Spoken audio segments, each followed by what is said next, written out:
আসসালামু আলাইকুম। আমি পেস আব্দুল্লাহ। আর এক এক দিনের পর দিন কিন্তু লেবুর দাম বেড়ে যাচ্ছে।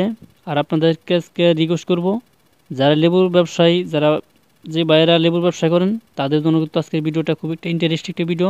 যদি আপনার কাছে ভিডিওটি ভালো লেগে থাকে অবশ্যই লাইক করতে মিস করবেন না। আপনি যদি আমাদের চ্যানেল নতুন থাকেন অবশ্যই চ্যানেলটি সাবস্ক্রাইব করে রাখবেন। আর এ হচ্ছে সিগলিস লেবু। এর ভিতরে কিন্তু কোনো বিচি থাকে না।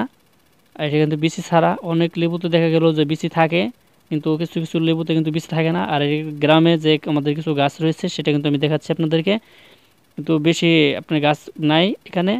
আমি কিন্তু এখানে 4টা কি 5টা গাছের মধ্যে কিন্তু এগুলো কিন্তু ভিডিও নিছি। আর আপনারা যারা ব্যবসায়ী করেন বর্তমানে অলরেডি, তাদের জন্য তো আজকে সুখবর। আমি প্রথমে কিন্তু বলছি যে ভিডিওটি গুরুত্বপূর্ণ। আর লেবুর দাম কিন্তু দেখা গেল সামনে যে রোজা আরও কিন্তু বেড়ে যাচ্ছে সামনে। যারা ব্যবসায়ী করেন তারা কিন্তু জানেন এগুলো হচ্ছে পাকা লেবু। পাকা লেবুর দাম হয়তো কম। আর আপনারা যদি যোগাযোগ করতে চান আমাদের সাথে, অবশ্যই ইউটিউব চ্যানেল ডেসক্রিপশন বক্সে ফেসবুকের লিঙ্কটা দেওয়া আছে, যোগাযোগ করতে পারবেন। আর আমার ভিডিও যারা দেখতে থাকেন বা দেখছেন, অবশ্যই কিন্তু জানেন যে আমি আরও কিন্তু আগেও যে লেবুর ভিডিও দিয়েছি। আর আজকের ভিডিওটা এই পর্যন্তই। ওকে, ধন্যবাদ। সকলে ভালো থাকবেন, সুস্থ থাকবেন।